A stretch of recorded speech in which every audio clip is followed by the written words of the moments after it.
Welcome to crypto market pulse. आपके साथ मैं हूं अयाज, क्रिप्टो मार्केट से आज की बड़ी खबरों के साथ। चलिए देखते हैं आज के टॉप हेडलाइन। बिटकॉइन 66,500 की रेंज में, मार्केट पर यूएस ईरान वॉर का असर। यूएस स्टेट इंडियाना बिटकॉइन को पब्लिक रिटायरमेंट फंड में शामिल करेगा। अमेरिका में लॉन्च हुआ मेटामास्क मास्टरकार्ड का क्रिप्टो कार्ड। मॉर्गन स्टैनले अपने क्लाइंट्स को बिटकॉइन कस्टडी, ट्रेडिंग और लेंडिंग की सर्विस देगा। बिटकॉइन इस वक्त $66,500 के आसपास ट्रेड कर रहा है। यूएस इजराइल के ईरान पर अटैक के बाद बिटकॉइन प्राइस 63,000 के लेवल तक भी आ गया था, मगर वहां से प्राइस में रिकवरी आई और अभी मेजर सपोर्ट जोन $66,500 के आसपास ट्रेड कर रहा है। अगर ये टूटता है तो बिटकॉइन पर प्रेशर बढ़ सकता है। यूएस इजराइल का ईरान पर अटैक अभी भी जारी है, जिसकी वजह से सिचुएशन अभी नाजुक बनी हुई है। पिछले 24 घंटों में करीब $420 मिलियन की लिक्विडेशन हुई है। अमेरिका का स्टेट इंडियाना अपने पब्लिक रिटायरमेंट और सेविंग प्लान्स में बिटकॉइन को शामिल करने जा रहा है। अब वहां पर पब्लिक पेंशन और रिटायरमेंट फंड्स के पैसे को बिटकॉइन और उसके स्पॉट ईटीएफ्स में इन्वेस्ट किया जा सकेगा। यूएस के टोटल 21 स्टेट अभी या तो बिटकॉइन और स्टेबल कॉइन्स में इन्वेस्ट कर रहे हैं या फिर इन्वेस्टमेंट करने का प्लान कर रहे हैं। क्रिप्टो वॉलेट मेटामास्क ने अमेरिका में अपना Mastercard enable spending card launch कर दिया है।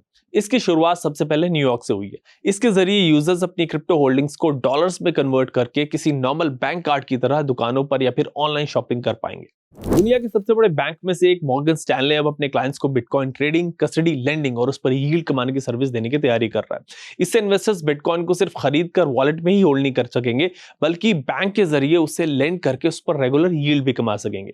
इसके जरिए बैंक इन्वेस्टर्स को डायरेक्टली एक सेफ और रेगुलेटेड तरीके से बिटकॉइन से जुड़ने का मौका देगा। अब चेक करते हैं कि मार्केट में top gainers and top losers कौन से रहे।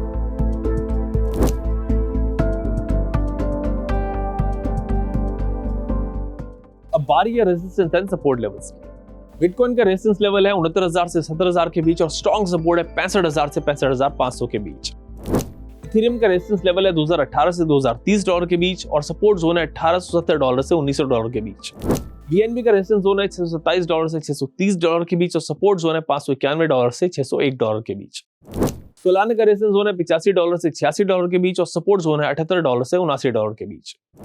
XRP का रेजिस्टेंस जोन है $1.40 से $1.41 के बीच और सपोर्ट जोन है $1.29 से $1.32 के बीच। ईरान पर यूएस और इजराइल के अटैक के चलते जियोपॉलिटिकल हालात अभी नाजुक बने हुए हैं और इस बीच बिटकॉइन अपने मेजर सपोर्ट जोन 65,500 को टेस्ट कर रहा है, जिसके चलते मार्केट में वॉलेटिलिटी देखने को मिल सकती है। इसीलिए मार्केट में थोड़ा संभल कर ट्रेड करें। इस सिचुएशन में लॉन्ग टर्म का नजरिया रखना बेहतर हो सकता है, जिसमें इन्वेस्टर्स रिस्क मैनेजमेंट के साथ स्ट्रॉन्ग कॉइन्स में एसआईपी मोड में इन्वेस्ट कर सकते हैं। क्रिप्टो से रिलेटेड किसी भी सवाल के लिए स्क्रीन पर नीचे दिए गए नंबर पर कॉल कर सकते हैं।